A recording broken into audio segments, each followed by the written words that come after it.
Media circle நேயர்களுக்கு வணக்கம். இன்றைக்கு மூடு நேர்காணலுக்காக சினிமா விமர்சகர் வலைப்பேச்சு பிஸ்மி அவர்கள் நம்மோடு இணைந்திருக்கிறார். அவரோடு பேசலாம். சார் வணக்கம். வணக்கம். Good bad ugly April 10 release ஆகிருக்குது. அஜித் அவர்களுடைய கரியர்லேயே அதிகமான எதிர்பார்ப்புல இருக்கிற படம் தான் குட் பேட் அக்லி தான். தொடர்ச்சியாக அப்டேட் வந்துகிட்டே இருக்குது. இன்றைக்கு ஓஜி சம்பவம் அப்படிங்கிற பாட்டு வெளியிடுறதுக்கு நேற்று ஒரு டீசர் வெளியிட்டிருக்காங்க இல்லையா? அதான் கிட்டத்தட்ட ஒரு விஜய் படத்தினுடைய பாணியில் இந்த படத்தை ப்ரொமோட் பண்ண ஆரம்பிச்சிருக்காங்க அப்படிதான் எனக்கு தோணுது. என்ன காரணம்னா, பொதுவாகவே அஜித் படத்துங்களுடைய ப்ரொமோஷனுங்கிறது ரொம்ப ரொம்ப மோசமாக இருக்கும். எந்த அளவுக்கு அப்படின்னா, வலிமையை அப்டேட் கொடுங்க அப்படின்னு அமித்ஷா கிட்டேயே அஜித் ரசிகர்கள் கேட்குற அளவுக்கு இந்த விஷயத்தில் அஜித்தை வைத்து படம் எடுப்பவர்கள் ரொம்ப சுணக்கம் காட்டுவாங்க. அதுக்கு அடிப்படையான காரணம் என்னென்னா அஜித் தான். ஏன்னா இப்போ அஜித்தை வச்சு நம்ம படம் எடுத்துக்கிட்டு இருக்கோம். அந்த படம் எப்போ முடியும்னே அவங்களுக்கு தெரியாத சூழ்நிலையில் எப்படி நீங்கள் அந்த படம் குறித்த அப்டேட்டை கொடுக்க முடியும்? அதனால் அது எப்போ முடியுதோ அப்போ பார்த்துக்கலாம் அப்படின்ட்டு அவங்க அமைதியாக இருப்பாங்க. அதுவே ரசிகர்கள்கிட்ட ஒரு பெரிய விரக்தியையும் ஏமாற்றத்தையும் ஏற்படுத்தி பார்க்குறவன்கிட்டையெல்லாம் அப்டேட் சொல்லுங்கன்னு கேட்குற அளவுக்கு அவங்கள தள்ளப்பட்டதெல்லாம் கடந்த கால வரலாறு. ஸோ இப்போ குட் பேட் அக்லி விஷயத்தில் பார்த்தீங்க அப்படின்னா, இந்த மாதிரியான அப்ரோச்சே இல்லாமல் நின்னா அப்டேட்டு உட்காந்தா அப்டேட்டுங்கிற அளவுக்கு சகட்டு வேணிக்கு அப்டேட்டுகள் வந்துக்கிட்டே இருக்குது. ஸோ இதை வச்சு நம்ம என்ன புரியுது அப்படின்னா, விஜய் இவ்வளோ பெரிய வெற்றிக்கு காரணம் என்னென்னா, அவர் படங்களில் ஒரு பக்கம் பிளான் பண்ணி நடித்தாலும் இன்னொரு பக்கம் அந்த படத்தை எப்படி ப்ரொமோட் பண்ணுறதுலங்கிறதுலேயும் ரொம்ப ரொம்ப கவனம் செலுத்துவாங்க. ஏன்னா அதுக்குன்னு பார்த்தீங்கன்னா அதுலேயும் அவருடைய இன்வால்மெண்ட் இருக்குமா? கண்டிப்பாக இருக்கும். நீங்கள் விஜய் படத்தை பொறுத்த வரைக்கும் எப்படின்னா, நம்ம பத்திரிகையில் ஒரு ஸ்டில்லு பார்க்குறோம்ல, அந்த ஸ்டில்லையே விஜயுடைய நாலேஜ் இல்லாமல் நீங்கள் மீடியாவுக்கு கொடுக்கக்கூடாது. அதுதான் விஷயம். இந்த ஸ்டில்லு ஓகே, இதை கொடுங்க, இது கொடுக்காதீங்க. இந்த ஸ்டில்லில் பார்த்தீங்கன்னா என்னுடைய ப்ரொஃபைல் ஒரு மாதிரி இருக்குது, இந்த ஸ்டில்லில் என்னுடைய ஹேர் ஸ்டைல் கலைஞ்சிருக்கு, இதெல்லாம் பார்த்து தான் விஜய் ஓகே பண்ணுவார். அந்த அளவுக்கு தன் படத்தோட மார்க்கெட்டிங்கில் ரொம்ப ரொம்ப கவனமாக இருப்பார் விஜய். ஆனால் அஜித்தை பொறுத்த வரைக்கும் அப்படியெல்லாம் கிடையாது. ஒரு படத்தில் கமிட் ஆவார், 1ஆம் தேதி ஏன்னா 5 கோடி ரூபா அக்கௌண்ட்டில் போட்டுருங்க, நான் டேட்டு கொடுக்கும்போது படத்தை எடுத்துங்க, அவ்வளவுதான் அந்த படத்தோடு அவருடைய இன்வால்மெண்ட்டாக இருந்தது. இன்றைக்கி என்னன்னா, அவரது போட்டியாளரான விஜய் அரசியலுக்கு போயிட்டார், நான் இனிமேல் சினிமாவில் நடிக்க மாட்டேன்னு சொல்லிட்டாரு. அப்போ அந்த இடத்த நம்ம பிடிக்கணும், அதை நம்ம தக்க வச்சுக்கணும் அப்படிங்கிற ஒரு விஷயம் அஜித்துக்கு தோணியிருக்கும்னு நினைக்கிறேன். ஸோ அதனுடைய வெளிப்பாடு தான் இன்றைக்கி குட் பேட் அக்லிக்கு தொடர்ந்து அப்டேட்டுகள் வந்துக்கிட்டே இருக்குது. நீங்கள் சொன்ன மாதிரி இன்றைக்கி சிங்கிள் வருது அப்படின்னா, சிங்கிளுக்கே ஒரு டீசர் மாதிரி போட்டு நேற்று அதுக்கு ஒரு பெரிய அலப்பறையெல்லாம் கொடுக்குறதெல்லாம் பார்க்கும்போது எனக்கு இதுதான் தோணுது. விஜய் அவர்களுடைய கடைசி படம் ஜனநாயகன். ஸோ அந்த இடத்த பிடிக்கிறதுக்காக தான் அஜித் அவர்கள் இந்த மாதிரியான ப்ரொமோஷனில் ஈடுபடுறாரு அப்படிங்கிறது தான் உங்களோட பாயிண்ட் ஆஃப் வியூ. ஆமாம், நிச்சயமாக. என்ன காரணம் அப்படின்னா, நீங்கள் அதாவது அஜித்துடைய ஆரம்ப காலத்தில் ஒரு மீடியா ஃப்ரெண்ட்லியாக இருந்தார் அஜித். அதெல்லாம் எங்களை போன்றவர்களுக்கு தான் தெரியும். எந்த அளவுக்கு நம்மளோட தனிப்பட்ட முறையில் மரியாதையோடும் நட்போடும் பழகினார். அதே மாதிரி ஒரு பேட்டி அப்படின்னு அப்ரோச் பண்ணோம் அப்படின்னா, மற்ற ஹீரோக்களாவது பிகு பண்ணுவாங்க, சும்மா தான் இருப்பாங்க, படமும் இருக்காது வேலையும் இருக்காதுன்னே வச்சுக்கோங்க.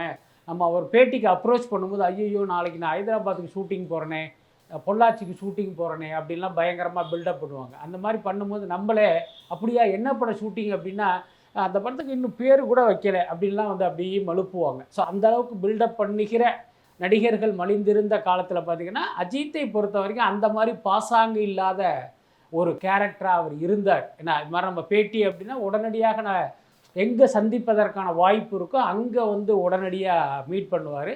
அப்படிப்பட்ட அஜித் ஒரு கட்டத்தில் ரஜினியுடைய பேச்சை, ரஜினியுடைய அட்வைஸை கேட்டு மீடியா கிட்டே இருந்து மொத்தமாகவே விலகி போயிட்டார். அதுக்கப்புறம் மீடியாக்கள் பார்த்திங்கன்னா அஜித்தை நெருங்கவே முடியல. இப்போ என்னை போன்றவர்களாம் ஒரு காலத்தில் அஜித்தோடு ரொம்ப நெருக்கமாக இருந்தோம். நான் அஜித்தை கடைசியாக பார்த்தே பல வருஷமாச்சு. அநேகமாக அசல் மாதிரி ஏதோ ஒரு படத்தினுடைய விழாவில் பார்த்தது தான். அதுக்கப்புறம் இது வரைக்கும் அஜித்தை நான் பார்க்கவே இல்லை. அதுக்கு ஒரு ரீசன் இருக்கும்ல? என்ன ரீசன் சார்? இல்லை, என்ன காரணம்னா 2 காரணம். அந்த காலத்தில் பார்த்தீங்கன்னா அஜித் ரொம்ப ஒரு லூஸ் டாக் பேர் வழியாக இருந்தார். நீங்கள் நார்மலாக அவர் இன்டர்வியூ எடுக்க போகும்போது ஆஃப் த ரெக்கார்டாகவும் பலரையும் குறித்து பயங்கரமாக கமெண்ட் அடிப்பார். முக்கியமாக விஜய் குறித்தெல்லாம் ரொம்ப ஓப்பனாக பேசுவார். விஜய் குறித்து நிறைய விமர்சனம் பண்ணுவார். அதே மாதிரி பேட்டிலையும் பார்த்தீங்கன்னா, நான் இந்த படத்தில் நடிக்கிறேன், இது என்னுடைய லட்சியம், இது என்னுடைய கோல் அப்படின்னு இல்லாமல் அப்படி போகிற போக்கில் விஜயை அப்படி நக்கல் அடிக்கிற மாதிரி, விஜயை அப்படி தலையில் குட்டுற மாதிரி ஒரு விஷயத்தை அப்படியே சொல்லிட்டு போவார். உங்களுக்கு ஞாபகப்படுத்த விரும்புகிறேன், அவருடைய படத்தில் பார்த்தீங்கன்னா ஒரு பாடல் இருக்கும், இமயமலையில் என் கொடி பறந்தால் உனக்கென்ன உனக்கென்னு. நீங்கள் அந்த படத்தை போய் பார்த்தீங்க அப்படின்னா அந்த பாடல் வரிகளுக்கான சுச்சுவேஷனே இருக்காது.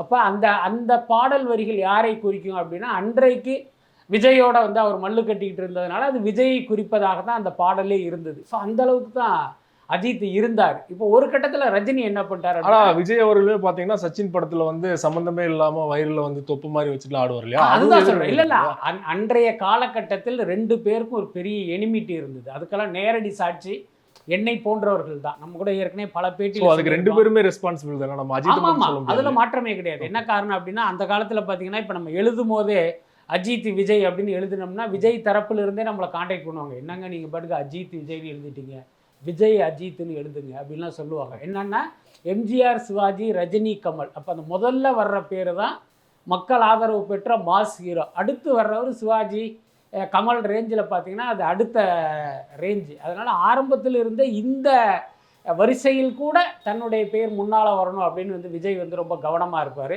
நான் ஏற்கனவே சொன்ன மாதிரி இந்த 2 பேருக்குள்ளேயுமே அந்த எனிமிட்டிங்கிறது ரொம்ப ரொம்ப மோசமாக இருந்தது. அதெல்லாம் உண்மை. இன்றைக்கி வந்து நாங்கள் 2 பேரும் ஃப்ரெண்டு, அவர் எனக்கு பிரியாணி சமைச்சு கொடுத்தாரு, நான் அவருக்கு வந்து வாட்ச் பரிசு கொடுத்தேன் அப்படின்ட்டு 2 பேரும் இன்றைக்கி நட்பாக இருக்காங்க. அதுவும் இந்த மறுப்பதற்கில்லை. அது பார்த்திங்கன்னா ஒரு பக்குவம் அல்லது ஒரு புரிதல் ஏற்பட்டு இன்றைக்கி இந்த நிலைமையில் இருக்காங்க. ஆனால் அன்றைக்கு அந்த வயசு திமிரில் 2 பேர் வந்து முட்டிக்கிட்டு இருந்ததுங்கிறது உண்மைதான். ஸோ இந்த மாதிரி ஒரு விஷயங்கள் நடக்கும்போது ரஜினி வந்து ஏதோ ஒரு சந்தர்ப்பத்தில் அஜித்தை வந்து மீட் பண்ணுறாரு. அப்போ அஜித்துக்கு அவர் வந்து அட்வைஸ் பண்ணுறாரு. என்னென்னா இந்த மாதிரி லூஸ் ஸ்டாக் விடாத, மீடியாக்கள் வந்து உன் வாயை பிடுங்கி இந்த மாதிரி பரபரப்பு செய்தியாக்கி உன்னை சங்கடத்தில் கொண்டு வந்து விட்டுருவாங்க. அதனால இந்த மாதிரி விடாத, இன்னும் சொல்லப்போனால் அந்த மீடியாக்களை நகர்த்தி வச்சிரு அப்படிங்கிற அட்வைஸ் வந்து ரஜினி தான் கொடுத்தாரு. அதே நேரம் இன்னொரு உண்மையை நம்ம ஒத்துக்கிட்டு தான் ஆகணும். அஜித் வந்து நம்மளோட நட்பாக இருக்கிறார் அப்படிங்கிற ஒரு அட்வான்டேஜை பயன்படுத்தி அதை துஷ்பிரயோகம் பண்ண மீடியா ஆட்கள்லாம் நிறைய பேர் இருக்காங்க. அப்போ பார்த்தீங்கன்னா அஜித் ஆகும்னா ஒரு பார்ட்டி வச்சுருவார், ஒரு காக்டெயில் பார்ட்டி பண்ணிடுவார். அப்போ பார்த்தீங்கன்னா அப்படி கோட்டு போட்டுட்டு ஜம்முன்னு வருவார். எனக்கு நல்லா ஞாபகம் இருக்குது, பார்க் ஷெரட்டானில் ஒரு பார்ட்டி வைக்கிறாரு. அது என்னன்னா இப்போ ரேஸ்க்கு போகிறாரு தெரியுமா, இதே மாதிரி அப்போ ஒருத்தர ரேஸ்க்கு இவர் கிளம்புனார். அப்போ நிக்காட்ஸ் படங்கள்ல எல்லாம் நடிச்சுக்கிட்டு இருந்தார். அப்போ என்ன பண்ணாருன்னா அந்த மகிழ்ச்சியை ஷேர் பண்ணுறதுக்காக ஒரு பார்ட்டி வைக்கிறாரு. அங்கே நம்ம மீடியாவை சேர்ந்தார்கள் ஃபுல்லாக குடிச்சிட்டு அவர் மேலே வாந்தி எடுத்துட்டாங்க. இன்னும் சில மீடியாக்கள்லாம் என்ன பண்ணால் நேராக அஜித்தை போய் அவன் இவன்லாம் ஒருமையில் பேசி, டேய் மச்சான் இங்கே வாடா, என் தங்கச்சி எப்படா இருக்கா, இப்படியெல்லாம் அஜித்கிட்ட போய் பேசும்போது இப்போ அவருக்கே வந்து சங்கடமாக இருக்கும்ல. ஏன்னா மீடியாங்கிறதுனால உங்களுக்கு மரியாதை கொடுத்தா இப்படியாடா பண்ணுவீங்கன்னா அவருடைய உள் மனசுலேருந்து ஒரு குரல் ஒலித்து இருக்கும். ஸோ இந்த போன்ற சம்பவங்களெல்லாம் ஒன்றாக சேர்ந்து ஒரு கட்டத்தில் பார்த்தீங்கன்னா ஒரு மீடியாக்களிலிருந்தே நகர்ந்து போயிட்டார். இதெல்லாம் எதுக்கு சொல்கிறேன்னா, இப்படி இருந்த அஜித் இப்போ ரேஸ் ஓட்ட ஆரம்பித்ததுக்கப்புறம் பழைய அஜித்தாக மாறுறாரு. என்ன ஒவ்வொரு விஷயத்தையுமே பார்த்தீங்கன்னா மீடியாக்களுக்கு தெரிவிப்பது போல் ஒரு வீடியோ துணுக்குகளாக வருது.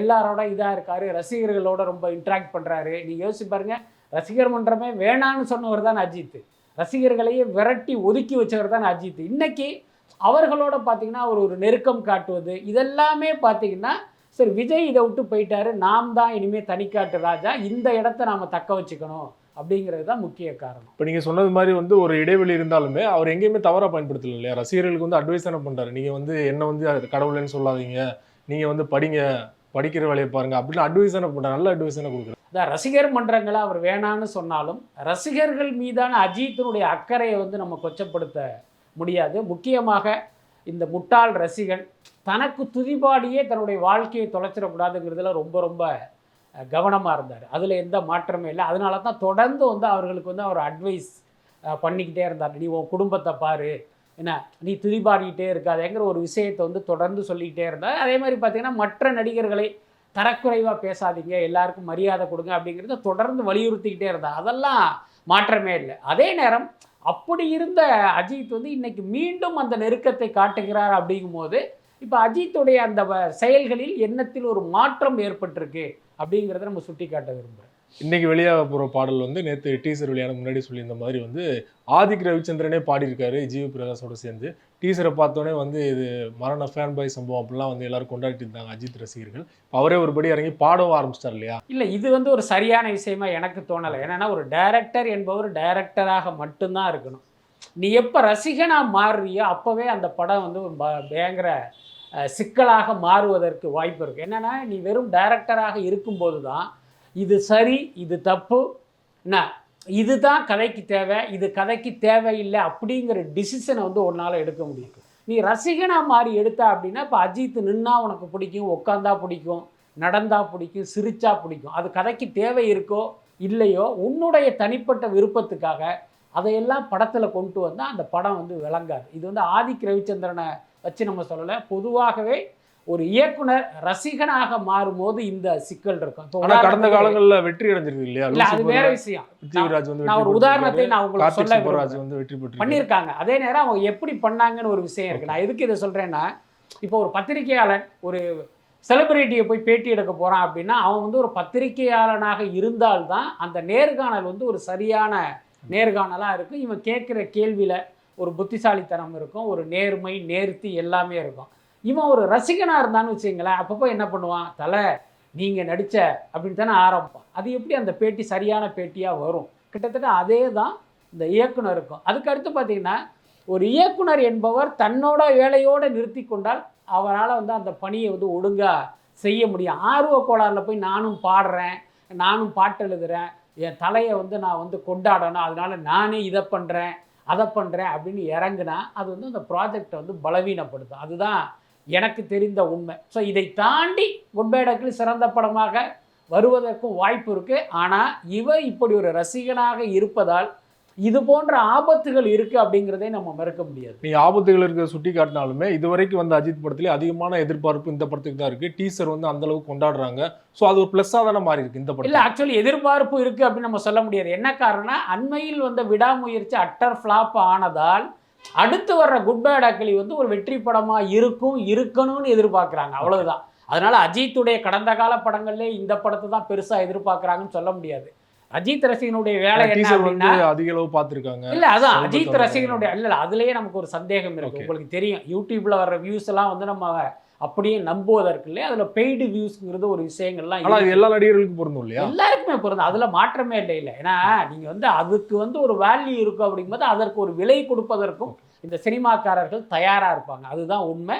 அந்த அடிப்படையில் இந்த வியூஸ் குறித்த எனக்கு வந்து ஒரு மிகப்பெரிய சந்தேகம் இருக்குது. முக்கியமாக குட் பை டக்லிக்கு இவ்வளவு பெரிய வியூஸ் வரும்போது எனக்கு அந்த சந்தேகம் இன்னும் அதிகமாயிடுச்சு. அதனால் எனக்கு அந்த படம் வந்தால் தான் நம்ம சொல்ல முடியும். நான் ஏற்கனவே சொன்ன மாதிரி அஜித் ரசிகர்களை பொறுத்த வரைக்கும் ஒரு இலவு காத்த கிளி தான். ஒவ்வொரு படம் வரும்போது இந்த படமாவது வெற்றி அடையும், இந்த படமாவது கமர்ஷியலாக வெற்றி அடைந்து வந்து விஜய் படத்தை தூக்கி சாப்பிடுன்னு அவங்க எதிர்பார்ப்பாங்க. ஆனால் அன்ஃபார்ச்சுனேட்லி ஒவ்வொரு படமுமே அவர்களுடைய எதிர்பார்ப்பை பூர்த்தி செய்யலை. முக்கியமாக கடைசியாக வந்த விடாமுயற்சி மிகப்பெரிய தோல்வி அடைந்து அவர்களை வந்து சோகத்தில் தள்ளியது. இந்த சூழ்நிலையில் குட் பை டக்லியை வந்து அவங்க பெரிய அளவில் எதிர்பார்க்குறாங்க. என்ன காரணம்னா இதில் ஒரு கமர்ஷியலான அஜித்தை பார்க்க முடியுது. அப்போ இந்த படம் வந்து ஒரு பெரிய ஒரு என்டர்டெய்னராக இருக்கும் அப்படின்னு நினைக்கிறாங்க. பட் அது எந்த அளவுக்கு ஒர்க் அவுட் ஆக போகுதுங்கிறத பார்ப்போம். படம் என்ன சில நாட்களில் வெளியாக இருக்குது. பிஸ்னஸ் வைஸ் எப்படி சார் போயிட்டு இருக்கு குட் பை டக்லி? இல்லை ஆக்சுவலி பார்த்தீங்கன்னா குட் பை டக்லியை பொறுத்த வரைக்கும் தயாரிப்பாளருக்கு வந்து டேபிள் லாஸ். ஏன்னா நமக்கு கிடைத்த தகவல் படி இந்த படம் பார்த்திங்கன்னா தயாரிப்பாளருக்கு கிட்டத்தட்ட 75 கோடி ரூபாய் நஷ்டத்தை ஏற்படுத்துகிற ஒரு ப்ராஜெக்ட் அப்படிங்கிறது தான் உண்மை. என்ன காரணம் அப்படின்னா அஜித்துக்கு வந்து ஒரு பெரிய சம்பளம் கொடுத்துருக்காங்க, அதெல்லாம் காஸ்ட் ஆஃப் ப்ரொடக்ஷன் அதிகமாகிடுச்சு. இந்த நேரம் பார்த்தா அந்த டிஜிட்டல் சேட்டலைட் மார்க்கெட் வந்து கிராஷ் ஆகிடுச்சு. அதனால் இந்த படத்தை பொறுத்த வரைக்கும் டிஜிட்டல் சேட்டலைட் கம்மியான விலைக்கு தான் போயிருக்கு, முக்கியமாக டிஜிட்டல். ஸோ அந்த கணக்கு போட்டு பார்க்கும்போது பார்த்திங்கன்னா இந்த படம் வந்து ஒரு டேபிள் லாஸ் தான். சேம் டைம் என்னன்னா சில தியேட்டருக்கெல்லாம் பார்த்தீங்கன்னா இவங்க எம்ஜி அடிப்படையில் கொடுப்பாங்க, டிஸ்ட்ரிபியூஷன் அடிப்படையில் கொடுப்பாங்க. அதனால் ஆஃப்டர் ரிலீஸ் இந்த படம் ஒரு பெரிய வணிக வெற்றி அடைந்தால் இந்த லாஸ் குறைந்து பிரேக் ஈவனாகவோ ஒரு சின்ன லாபமாகவோ வருவதற்கு வாய்ப்பு இருக்குது. பட் அட் ப்ரெசென்ட் பார்த்தீங்கன்னா இது ஒரு டேபிள் லாஸ் ப்ராஜெக்ட் தான். அது அடுத்த படத்தை பற்றி நிறைய தகவல் வந்துகிட்டு இருக்கு. இப்போ நீங்களும் முதல்ல சொல்லியிருந்தீங்க தனுஷ் இயக்க கூட வாய்ப்பு இருக்குது அப்படின்னு சொல்லிட்டு. சிறுத்தை சிவா நிறைய இயக்குனர் லைன் அப்படி சொல்லிட்டு இருக்காங்க. இது வரைக்கும் ஏதாவது கன்ஃபார்ம் ஆயிருக்கு? இல்லை இப்போ வந்து சிறுத்தை சிவாவெல்லாம் லிஸ்ட்லேயே கிடையாது, விஷ்ணுவர்தன் லிஸ்ட்லேயே கிடையாது. 2 பேர் தான் லிஸ்ட்டில் இருக்காங்க, தனுஷ் அண்ட் ஆதிக் ரவிச்சந்திரன். ஆதிக் ரவிச்சந்திரனை பொறுத்த வரைக்கும் கண்டிஷன்ஸ் அப்ளை தான். குட் பை டக்லி ஒரு மிகப்பெரிய வெற்றி அடைந்தால் அடுத்த படம் ஆதிக் ரவிச்சந்திரன் இயக்குவார். குட் பை டக்லி எதிர்பார்த்த அளவுக்கு இல்லை என்றால் அஜித்தினுடைய அடுத்த படம் தனுஷ் இயக்குவார். இதுதான் இன்னைக்கு இருக்கிற நிலைமை. நமக்கு கிடைத்த அந்த ரிலையபிள் சோர்ஸ் சொன்ன தகவல் அடிப்படையில் சொல்லணும்னா இதுதான். இந்த படத்தை நான் ஏற்கனவே சொன்ன மாதிரி டான் பிக்சர்ஸ் தான் தயாரிக்க போகிறாங்க. டான் பிக்சர்ஸ் தான் தனுஷை வந்து அஜித் கிட்ட அனுப்புனது. ஸோ அதனால் பார்த்தீங்கன்னா இந்த படத்தினுடைய வெற்றியை பொறுத்து தான் அஜித்தினுடைய அடுத்த பட இயக்குனர் யார் அப்படிங்கிறதே முடிவாகும். அநேகமாக ஏப்ரல் மாதம் அந்த ரேஸிலிருந்து பார்த்தீங்கன்னா ஒரு சின்ன பிரேக் கிடைக்குது. அதனால அவர் வந்து இங்கே சென்னை வர்றாரு. வரும்போது தனுஷோட இன்னொரு மீட்டிங் இருக்குது. அதில் வந்து இவர் சொல்கிற அந்த முழு கதையையும் கேட்டுட்டு அவர் முடிவு பண்ணுவார். அதுக்கப்புறம் நான் ஏற்கனவே அதுக்கு இடையில பார்த்தீங்கன்னா குட் பேட் அக்லி ரிலீஸ் ஆகியிருக்கும். அப்போ வந்து அந்த ப்ராஜெக்ட் வந்து முடிவாகும். இட்லி கடை டேட் வந்து கன்ஃபார்ம் ஆயிடுச்சா சார்? ஏன்னா இதனால தான் வந்து தள்ளி போனதா சொன்னாங்க. ஆமாம், இட்லி கடை பார்த்தீங்கன்னா ஏப்ரல் 10 தான் அவங்க லாக் பண்ணி வச்சுருந்தாங்க. அதே தேதியில் இப்போ அஜித் படமும் வருது.